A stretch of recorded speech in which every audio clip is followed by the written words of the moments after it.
ঘরে পা পা ধরে ক্ষমা চেয়ে নিয়ে বলেছে আমি ক্ষমা চেয়েছি, এটা মেনে নেওয়া যাবে না।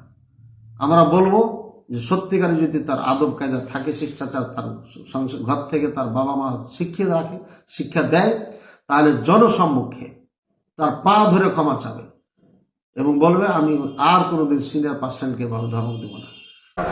তা এই যে এদিকে খবরদার আপনি কথা বলবেন না স্টেজে, খবরদার কথা বলবেন না। আমি জানি না আপনি কে, কিন্তু কথা বলতে পাবেন না, যে যেই হন।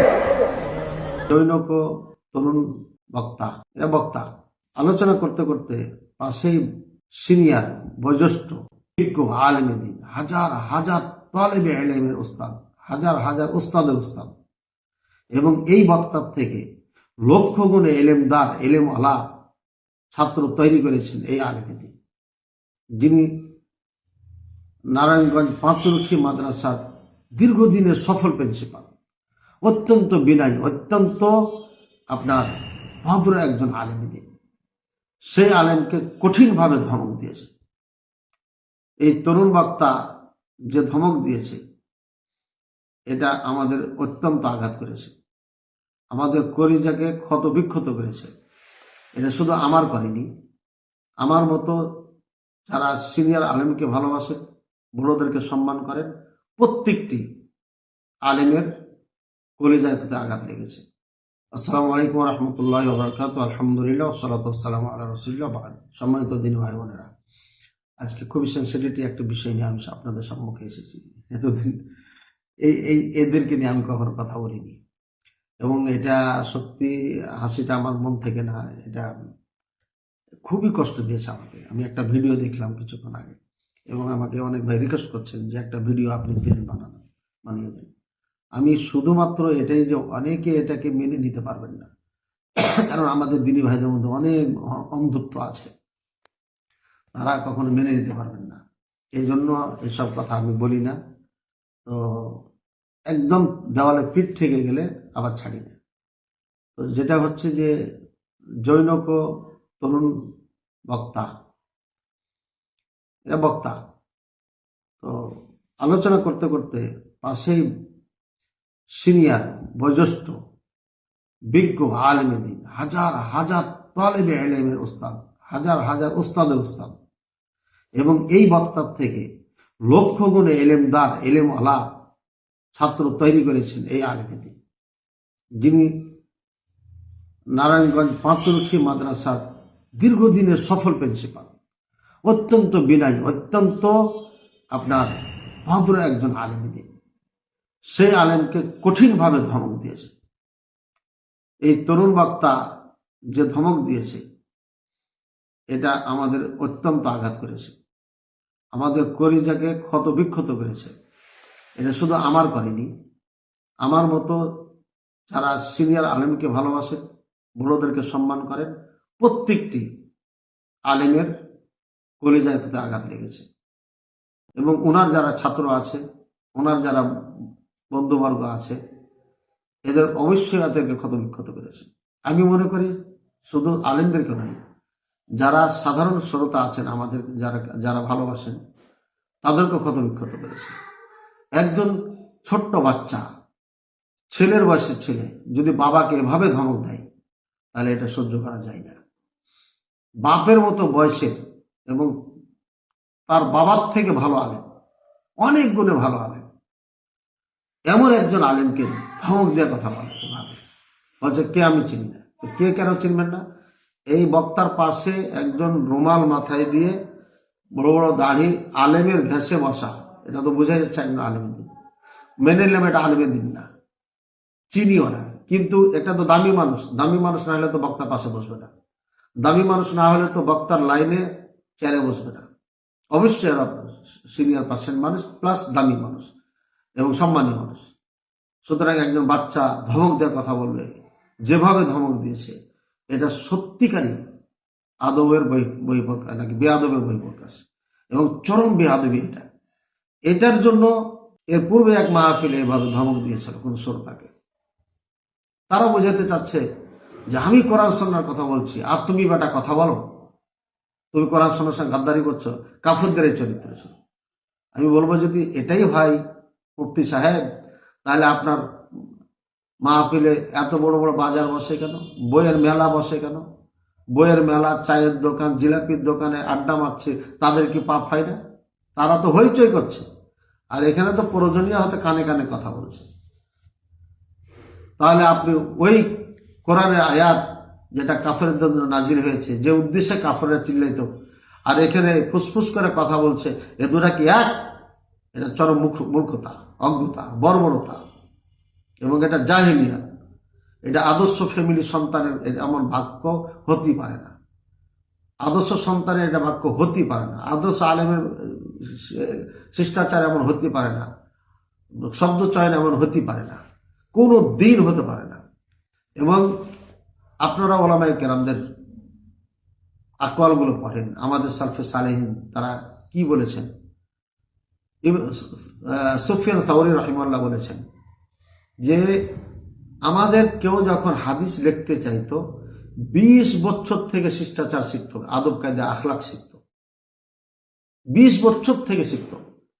তাহলে একজনকে বক্তা হতে হলে, হাদিস লিখতে হলে তাকে 20 বছর আদব কায়দা শিখতে হবে। এরপরে রাসূলুল্লাহ সাল্লাল্লাহু আলাইহি ওয়াসাল্লামের হাদিস তো আমরা সবাই জানি, যে ব্যক্তি বড়কে সম্মান করে না, ছোটকে স্নেহ করে না, আমার দলভুক্ত না। তাহলে আমি মুখে হাদিস হাদিস বলছি, আদব আখলাক আদর্শ পরিবারের কথা বলছি, কিন্তু নিজের মধ্যে আদর্শ নেই, নিজের মধ্যে হাদিসের আমল নেই। তাহলে পরে কিভাবে? এটা নিঃসন্দেহে ভাইরালের রোগ, ভাইরাল হওয়ার রোগ, এছাড়া অন্য কিছু নেই। দ্বিতীয় পয়েন্ট নাম্বার হচ্ছে, ইবনে মুবারক রাহিমাহুল্লাহ বলেছেন যে কোনো ব্যক্তির ব্যাপারে যদি আমাকে সংবাদ দিত যে ওনার কাছে আগে পরের অনেক দামি দামি এলেম আছে, তো ওর সঙ্গে সাক্ষাৎ করা আমার না করা অত আফসোস হতো না, অত আকাঙ্ক্ষা হতো না। কিন্তু যদি কেউ আমাকে সংবাদ দিত যে অমুকের কাছে আদব আছে, তার আখলাক ভালো, চরিত্র ভালো, তাহলে তার সাথে আমি দেখা করার জন্য নিজে খুবই ছটফট করতাম, এবং তার সঙ্গে দেখা করতে না পারলে খুবই দুঃখ করতাম, আফসোস করতাম। মানে আদব আগে, অর্থাৎ আল আদব ক্বাবলা আল ইলম, ইলমের আগে আদব শিখতে হবে, শিষ্টাচার আদব কায়দা শিখতে হবে। এরপরে ইবনে মুবারক রাহিমাহুল্লাহ আরো বলেছেন যে আপনার মাখলাদ বিন হুসাইন আল হুসাইন রাহিমাহুল্লাহ বলেছেন ইবনে মুবারককে যে আমরা বেশি হাদিস সংগ্রহ থেকে বেশি আদব চরিত্র শিক্ষাকে প্রাধান্য দিতাম, এটা প্রয়োজন বেশি। সুতরাং একজন দায়ী হওয়ার জন্য তাকে সর্বপ্রথম শিষ্টাচার শিখতে হবে, আদব কায়দা শিখতে হবে, বিনয়ী হতে হবে। হ্যাঁ, বক্তব্য গরম দিচ্ছে ঠিক আছে, কিন্তু বড়দের সাথে বেয়াদবি এটা হতে পারে না। ছোটদের সাথে বেয়াদবি, ভাষাগত এই যে এভাবে অশ্লীল ভাষা ব্যবহার করা, এবং শ্রোতাকে ধমক দেওয়া, এবং শ্রোতাকে যেভাবে কটাক্ষ করা, এটা তো বাংলাদেশে চলে। অন্য দেশ হলে তো জীবনে আর মাইকের সামনে দিত না। আমরা যেমন নেচারওয়ালা মানুষ, এই জন্য আমরা ওইসব ধমক, ওইসব গালিগুলা পছন্দ করি। কিন্তু যারা সভ্য দেশের মানুষ, তারা এই ভাষাগুলো পছন্দ করে না। তো ভাইয়ের আমার, আমি আমাদের ছোট যারা আছে তাদেরকে শিষ্টাচার আদব কায়দার দিকে যেন তারা ধাপিত হয়, শিখে। হ্যাঁ, এই জন্য আমি ভিডিওটা বানালাম। আর এমন একজন বয়োজ্যেষ্ঠ সিনিয়র আলেমের দিনকে, একজন বিজ্ঞ আলেমকে এভাবে একটা বাচ্চা ধমক দিয়েছে, এটা আমাদের কলিজাকে খান খান করে দিয়েছে। আমার শুধু নয়, হাজার হাজার তলেবে আলেমের দিনের কলিজাকে আঘাত করেছে, খান খান করেছে, হাজার হাজার লক্ষ লক্ষ মানুষের অন্তরে আঘাত করেছে। সুতরাং আমরা এমন বেয়াদব কোনো বক্তাকে ছেড়ে কথা বলতে পারবো না, আমি ছেড়ে দিতে পারবো না। আমরা কাউরি ব্যাপারে কথা বলতে চাই না, খাস করে যাদের দ্বারা দিনের কাজ হয় তাদের নিয়ে কথা বলতে চাই না। কিন্তু যখন তারা লাগামহীন হয়ে যায়, তখন আমাদের না বললে চলবে না, আমাদের দায়িত্ব আছে।